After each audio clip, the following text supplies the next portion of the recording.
আসসালামু আলাইকুম। আশা করছি সবাই অনেক ভালো আছেন। আজকে আমি তৈরি করতে যাচ্ছি গরুর মাংস ভুনা।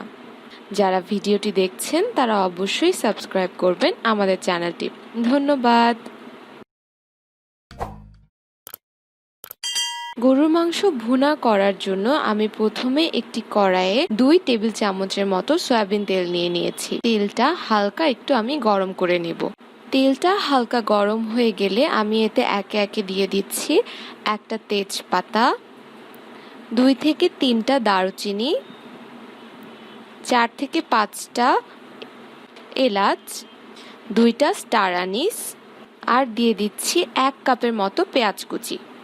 এরপর আমি পেঁয়াজটা ভালো করে ভেজে নেব। পেঁয়াজটা হালকা ভাজা হয়ে গেলে এতে আমি দিয়ে দিব 1 কাপের মতো পানি। পেঁয়াজের মধ্যে পানি দেওয়ার কারণ হচ্ছে এতে মশলাগুলো সরাসরি তেলে পুড়ে যাবে না। এরপর আমি গুঁড়া মশলাগুলো দিয়ে দিচ্ছি। প্রথমে দিয়ে দিলাম 1 টেবিল চামচ মরিচ গুঁড়ো, 1 টেবিল চামচ হলুদ গুঁড়ো, আধা চা চামচ ধনে গুঁড়ো, আধা চা চামচ জিরা গুঁড়ো এবং আরও দিয়ে দিচ্ছি আধা চা চামচ জয়ফল এবং জয়ত্রী গুঁড়ো। আমি জয়ফল জয়ত্রী একত্রে ভেজে গুঁড়ো করে নিয়েছিলাম, সেটাই আমি এখানে আধা চা চামচ ব্যবহার করছি। এখন আমি আবার একটু ভালো করে নেড়ে চেড়ে নিয়ে এতে আরও মশলা যোগ করছি। আমি দিয়ে দিলাম 1 টেবিল চামচ টমেটো পেস্ট। আপনারা টমেটো পেস্টের বদলে টমেটো কেচাপও ব্যবহার করতে পারেন। দিয়ে দিলাম 1 টেবিল চামচ রসুন বাটা, 1 টেবিল চামচ আদা বাটা এবং পরিমাণ মতো লবণ। আপনাদের কোনো প্রশ্ন বা মতামত থাকলে আমাদের কমেন্ট করে অবশ্যই জানাবেন। এখন আমি মশলাটা ভালো করে কষিয়ে নিব।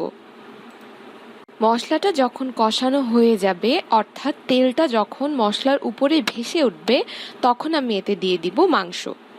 এখানে আমি 1 কেজি গরুর মাংস ব্যবহার করেছি। আরও নতুন নতুন রেসিপি পাওয়ার জন্য আমাদের চ্যানেলটা কিন্তু আপনারা অবশ্যই সাবস্ক্রাইব করবেন। আবারও বলছি, যারা এখনও আমাদের চ্যানেলটি সাবস্ক্রাইব করেননি তারা কিন্তু অবশ্যই সাবস্ক্রাইব করবেন। এখন আমি মাংসটা ভালো করে কষিয়ে কষিয়ে রান্না করব। আমি কিন্তু মাংসে এক্সট্রা কোনো পানি দেইনি। মাংসের থেকে যে পানিটা উঠবে সেটা দিয়ে কিন্তু মাংসটা রান্না হবে। পুরো রান্নাটাই কিন্তু হবে মাঝারি আঁচে। আঁচ বাড়ানোও যাবে না, আবার বেশি কমিয়েও রাখা যাবে না। ঠিক মাঝারি আঁচে পুরো মাংসটা রান্না করতে হবে। মাংসটা যখন একটু সেদ্ধ হয়ে আসবে, অর্থাৎ নরম হয়ে আসবে, তখন আমি এতে দিয়ে দিব প্রায় আধা টেবিল চামচের মতো ভিনেগার। ভিনেগার দেওয়ার পর কিন্তু আমরা বেশিক্ষণ মাংসটা রান্না করব না। 5 থেকে 10 মিনিট হালকা রান্না করেই আমরা কিন্তু মাংসটা নামিয়ে নেব।